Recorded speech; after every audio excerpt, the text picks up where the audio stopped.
Hello mga kasari, good afternoon po sa ating lahat. Time check natin is 3:20 PM, March 15, 2024. So, hayan, namili na naman tayo kaninang umaga. Medyo marami-rami rin yung ating napamili kasi ang dami na rin natin mga lagas-lagas na mga paninda dito sa ating tindahan. Alam nyo naman, kahit natagtumal, sabi ko nga ay kailangan pa rin natin mamili kasi hindi naman lahat ng mga items ay hindi nabibenta sa araw-araw. Marami rin tayo mga items sa mga nabibenta sa araw-araw. So, kaya kailangan din natin na hindi tayo magpaubos. Bago pa lang maubos, kailangan meron na tayo. Kaya lang yung mga iba dito is as in wala na talaga tayo, kaya kailangan ko na talaga mamili. Dapat kahapon pa iuutos ko ito sa anak ko, kaya lang hindi natin nagawa kahapon, napaka-busy nga natin. So sabi ko ako na lang din ang mamimili at magpapasundo na lang ako kasi baka na naman kasi mag-utos tayo tapos may mga mali-mali, so pabalik-balik ang mga pinamili sa grocery. Nakakahiya na kasi palagi na lang tayo, kada mag-utos tayo ay may kulang, may mali, kaya tayo na lang. Ayan. So, marami tayo ditong, medyo marami tayo na pamili dito ng mga chichirya. So, meron tayong mga bagong mga chichirya na naman. Isishare ko lang sa inyo itong bago natin na chichirya. Ayan, yung ating milk yum yum. So, first time ko ito magtinda, guys. So, ang bentahan nito is 4-5 piso kasi nasa 18.75 na yata ang puhuran nito. Kaya hindi talaga siya po pwede na pipisuhin lang natin ang benta natin kasi 20 pieces ito. So, hayan. Magkano lang naman ang tutubuin natin sa 4-5 piso. So, okay lang yun. Basta importante, mabenta ang ating mga paninda. Hindi siya ma-stock ng matagal. So, tapos, meron tayo ulit pom-poms. Last year pa ito nung ako nagtinda ng pom-poms. Medyo matagal-tagal na rin. Ngayon na lang ulit. Ayan. So, meron na itong bawas kaya nakabukas na. Kasi may tumitingin dito sa tindahan natin ng mga bata. Parang tumitingin sila ng bago. Panibago sa kanilang mata. Kaya sabi ko, meron akong bagong chichirya dito. Baka magustuhan ninyo. Kaya ito naman ang binili nila. Ayan. Yung 2 piraso ng pom-poms. Ayan, so 3 pesos ang benta ko kapag 2 piraso kasi pag 1 piraso 150 dahil nga 4-5 piso ang bentahan ko nito. 2 lang daw kasi ang gusto niyang bilhin kasi bumili siya ng ibang items dito sa aking tindahan.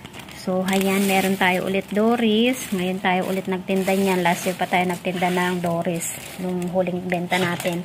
Plus, meron tayo dito yung mga biscuit natin. Itong biscuit natin ng lemon square na chuchu. Ayan, cake bites. So, try lang natin to kasi first time ko rin itong ibibenta. Kasi first time ko rin naman siya nakita sa suki natin na grocery.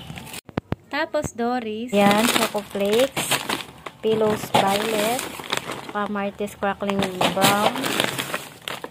Ayan. Tapos, yung Moby natin na caramel. 5 piraso lang naman yung kadalasan na binili ko dyan sa mga chichirya natin na kagaya ng Moby. Tapos, modest natin, non-wings, isang balot lang. Yung by 8 pieces. Tapos, ito pa ang ating kagandahan sa pamimili natin ngayon. Meron tayong Knorr Cubes Chicken na pa-free na 4 pieces. Hindi ko alam kung ilang piraso to lahat para maka-free ka ng 4 pieces. So, 16 pieces nga pala ito lahat. So, bali, 14 pieces na lang yung, bali, 12 pieces na lang ang binayaran dito. Tapos, isang type natin ng Copico Blanca. Twin pack. Meron din pala tayong hau-hau. 2 balot na ang binili ko. Kasi nung huli, kinulang yung ating 1 balot. Ang daming bumibili nito. So, ayan yung doughy donut natin na pink 1 balot. So, ito yung sinasabi natin na lemon square na chuchu cake bites, cheesy milk. Ayan, 1 balot guys. So, mukha naman siyang masarap. Hindi ko lang alam pa kung magkano ang puhunan nito. Hindi ko pa kasi na-check sa resibo. Kaya, mamaya i-check natin para malaman natin kung magkano natin siyang ibibenta. Plus, ito rin pala guys. So, meron tayong pa-free na isang Bear Brand Swak sa lemon square cheesecake. Kaya, imbes na hindi pa ako bibili nito, ay napabili tayo dahil nga sa pa-free. Mga ibang pinamili natin karamihan dito guys, wala sa listahan. 'Di ba? Kadalasan naman sa pagka namimili tayo, dami natin nakikita na mga hindi kasama sa listahan, kaya hindi kasama sa ating budget. Kaya kailangan talaga kapag namili ka, magdadala ka ng mga extra dahil kadalasan kinukulang dahil may mga karagdagan tayo mga nakikita sa grocery na gusto natin ibenta at gusto natin i-try. Baka maging patok, di ba? Maging fast moving. So, Hansel Choco. Tapos, Fudgy Bar Choco. Meron lang tayong 2 piraso dito ng Sunrocks na maliit. Original at saka kalahating tayo lang ng cream silk blue. Tapos guys, diba, meron naman tayong pa-free na surf powder, yung cherry blossom. Parang 6 pieces yata ito guys. Get 1 free. Tama. Bali 7 piraso siya kasi free na yung isa. 6 pieces lang yung babayaran mo.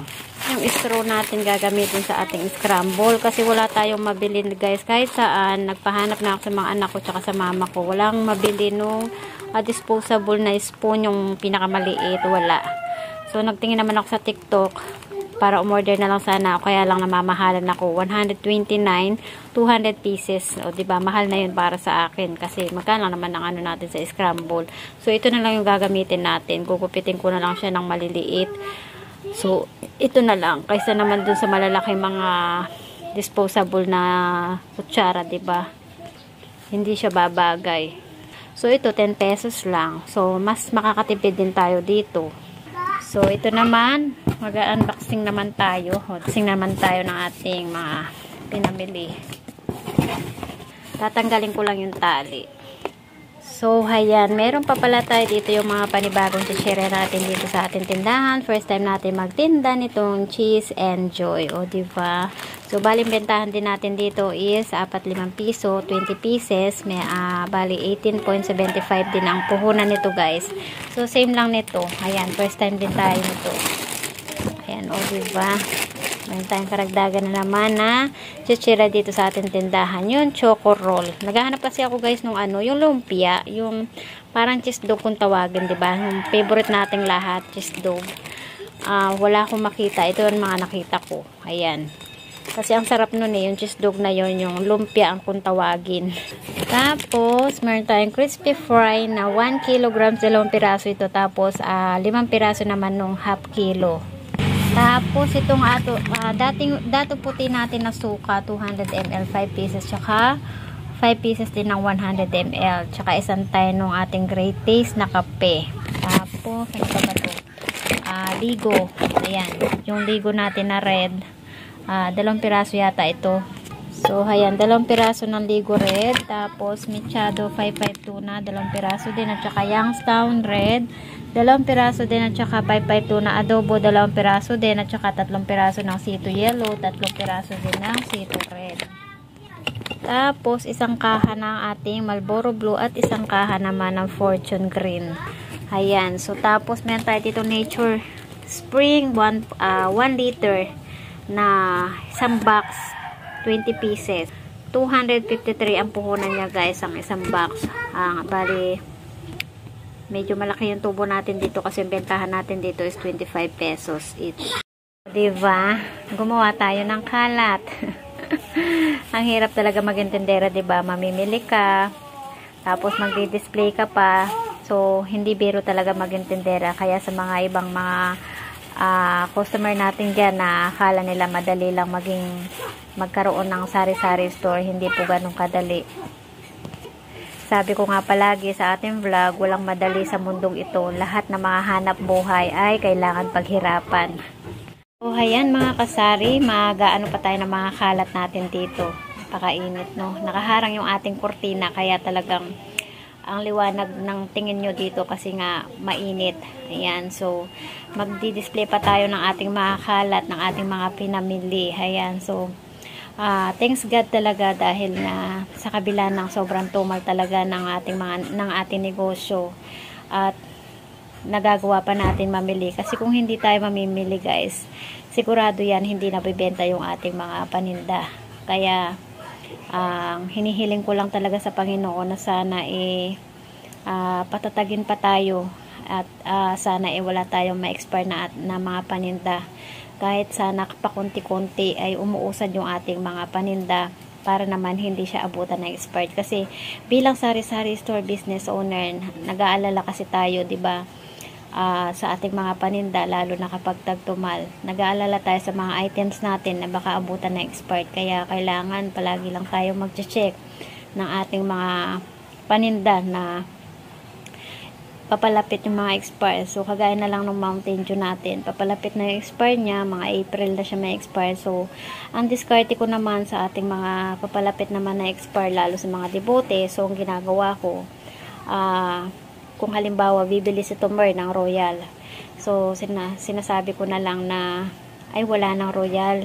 Okay lang ba sa'yo na Mountain Dew? Ayun. So, para lang, mabenta yung ating papalapit na expiration ng ating mga items, kasi sayang talaga guys kapag inabot siya talaga na expired, hindi na natin siya mabibenta. Kahit nasabihin mo na meron pa naman siyang allowance na 1 month bago siya magbago yung lasa, talagang yung mga customer kung expired na, lalo na meron tayong mga customer na tumitingin sa mga expiration date, kaya kailangan maging maingat tayo dahil isa yan na ikakasira natin sa ating negosyo, yung meron tayong mga customer na palaging nakikita at na tsitsempuhan yung mga expired natin mga paninda na nabibenta sa kanya. Ilang beses na rin yan nangyari sa akin. Meron ako ditong kapitbahay na napakahilig talaga, kada bumili siya ng mga items sa aking tindahan, talaga naman nagche-check talaga siya ng maigi ng mga expiration date, kahit na sobrang liit na talaga nung sulat na expiration date ng ating items, talagang binubusisi niya na mabuti. Hindi ko alam kung meron yatang kataratang ginagamit dun sa kanila kasi pagkadalasan na binigay ko sa kanya, maya maya nandiyan siya, sabi niya papalit ako nito, expired na, diba? Nakakahiya.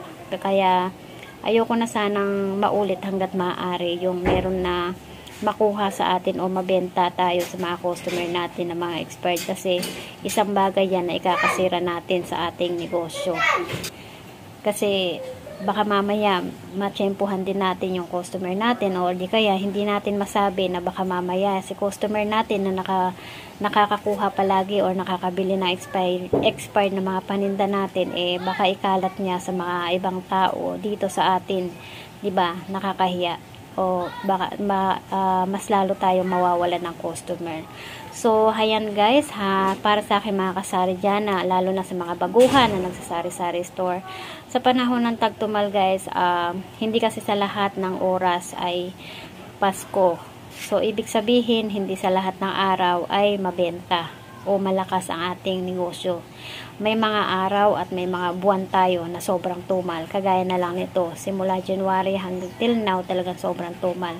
Pero huwag tayong mawalan ng pag-asa, lumaban lang tayo, magdasal, dahil ang Panginoon lang ay walang imposible. Gagawa't gagawa yan ng paraan para hindi niya tayo pabayaan. So, hanggang dito na lang ating vlog, mga kasari. Thank you for watching and see you on my next vlog. More benta po sa atin lahat. Bye-bye!